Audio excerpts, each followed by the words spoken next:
या पद्धतीची चटणी तुम्ही बनवली ना तर नक्की आवडेल तुम्हाला आणि परत परत याच पद्धतीनं बनवाल तर एकदा नक्की ट्राय करून बघा.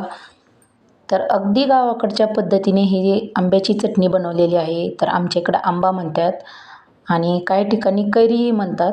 पण कैरी आणि आंबा एकच आहे. तर अशी अप्रतिम तोंडाला पाणी सुटणारी अगदी 5 मिनिटात बनणारी ही आंब्याची चटणी बनून तयार होते. तर व्हिडिओ पूर्ण पहा आणि व्हिडिओ आवडल्यास व्हिडिओला लाईक करा, शेअर करा, कमेंट करा आणि माझ्या चॅनलवर नवीन आला असाल तर माझ्या चॅनलला नक्की सबस्क्राईब करा. तर अगदी 5 मिनिटात जेवणाच्या ताटाला वाढण्यासाठी आपली चटपटीत अशी आंब्याची चटणी बनवून तयार होते. तर या आंब्याच्या चटणीसाठी जास्तीचं साहित्य वगैरे लागत नाही. जे काय आपलं घरामध्ये असतं त्या साहित्यामध्ये आपले अगदी सोप्या पद्धतीत बनवता येते ही चटणी. तर लहान मुलांना ना चपातीला किंवा भाकरीला अशी लावून दिली ना चटणी पसरवून अशी किंवा रोल करून दिला ना तर मुलं नक्की आवडीने खातील. आणि मोठ्या मुलांच्या टिफिनला वगैरे दिली ना तरी मुलं एक चपातीऐवजी 2 चपाती खातील. तर अशी चटपटीत चटणी आपण बनवूया. तर हॅलो हाय नमस्कार, सुषमाज कुकिंग चॅनलमध्ये आणखीन एका नवीन रेसिपीसोबत तुमचं स्वागत आहे. तर इथं अशी मी कच्ची कैरी घेतलेली आहे बघा. तर याला माती वगैरे लागलेली असते ना त्याच्यामुळे धुवून स्वच्छ अशी घेतलेली आहे. तर याला काळे काळे डाग आहेत ना तर ते थोडेसे मी काढून घेते आणि हे कैरी आहे ना आता आपण कट करून घेऊया. तर अशी साईडनं कट करून घेतलेली आहे बघा. कारण ह्या आंब्याचं बी असतं ना कोई असते ना तर त्याच्यामुळं साईडने कट करून घेतली असं. आणि याचे तुम्ही कसे छोटे मोठे काप करू शकता कारण आपल्याला हे मिक्सरच्या भांड्यामध्ये बारीक करून घ्यायचे. तर ही माझी गावाकडची पद्धत आहे आंब्याची चटणी बनवायची. माझी आजी होती ना तर उकळामध्ये बनवायची ही आंब्याची चटणी. चवीला अप्रतिम लागायची. पण आता मिक्सरमध्ये मी बनवते. तर असे आंब्याचे काप करून घेतलेले आहेत. तर मिक्सरमध्ये न बनवता तुमच्याकडे जर खलबत्ता असेल ना तर खलबत्त्यामध्ये बनवली तरी चालेल.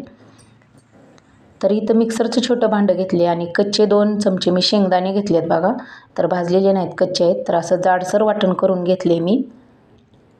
तर तुम्हाला जर या चटणीमध्ये मिरची वगैरे टाकायची असली तरी तुम्ही टाकू शकता किंवा लाल चटणी टाकायची असेल तर. पण मी काही तिखट न टाकता अशी या पद्धतीने अगदी सोप्या पद्धतीने ही चटणी बनवत आहे आणि मसालाही अगदी थोडासुद्धा मसाला वापरणार नाही. तर इथं लसणाच्या पाकळ्या घेतल्यात 5 ते 7 अशा आंब्याचे काप टाकून घेतलेत आणि 1 छोटा चमचा जिरं टाकले.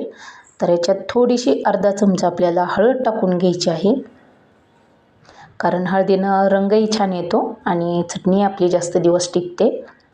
तर माझ्या या पद्धतीने एकदा तुम्ही चटणी बनवून बघा, तुम्हाला नक्की आवडेल. परत परत याच पद्धतीने चटणी तुम्ही बनवाल.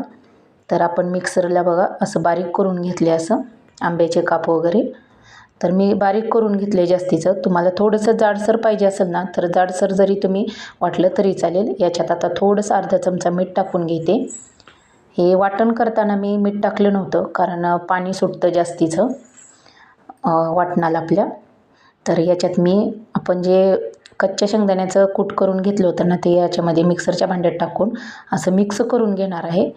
कारण जे काही आपली आंब्याची चटणी वगैरे आहे ना तर ती मिक्सरच्या भांड्याला जी काही चिकटलेली असते ना तर ती अगदी व्यवस्थित या मिश्रणाला लागते. त्याच्यामुळे मी असं करून घेतले. तर छान असं मिक्स करून घेतले बघा. तर याचं वाया न जाता सर्व आपल्याला चटणी काढता येते ही मिक्सरच्या भांड्याची. तर बघू शकताय. आता एक प्लेट घेते आणि प्लेटमध्ये ही चटणी काढून घेते. तर आता आपल्याला या चटणीला तडका द्यायचा आहे. तर अगदी 8 ते 10 दिवस ही चटणी छान अशी आरामात टिकते. फ्रीजला न ठेवता सुद्धा टिकते.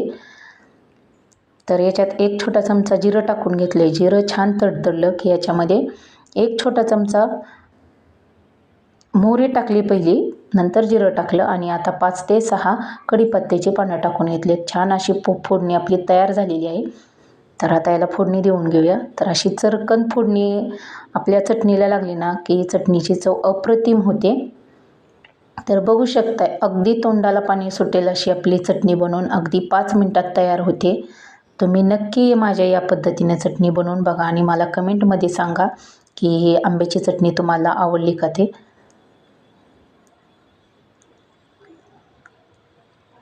तर याच्यामध्ये तुम्हाला मसाला टाकून बनवायचा असेल ना तर मसाला टाकून बनवले तरी चालेल, पण मी गावाकडच्या पद्धतीनं अगदी माझी आजी जशी बनवत होती ना त्या पद्धतीनं ही अगदी सोप्या पद्धतीत मी चटणी बनवलेली आहे. तर अशी चटपटीत चटणी आपली बनवून तयार झालेली आहे. तर ही चटणी तुम्ही जेवणाच्या ताटाला किंवा मुलांच्या टिफिनला दिली तरी मुलांना आवडेल. अशी उन्हाळ्यात चटपटीत चटणी असली की जेवण छान जातं. तर जेवण जात नसेल तर अशी चटणी नक्की बनवून खा.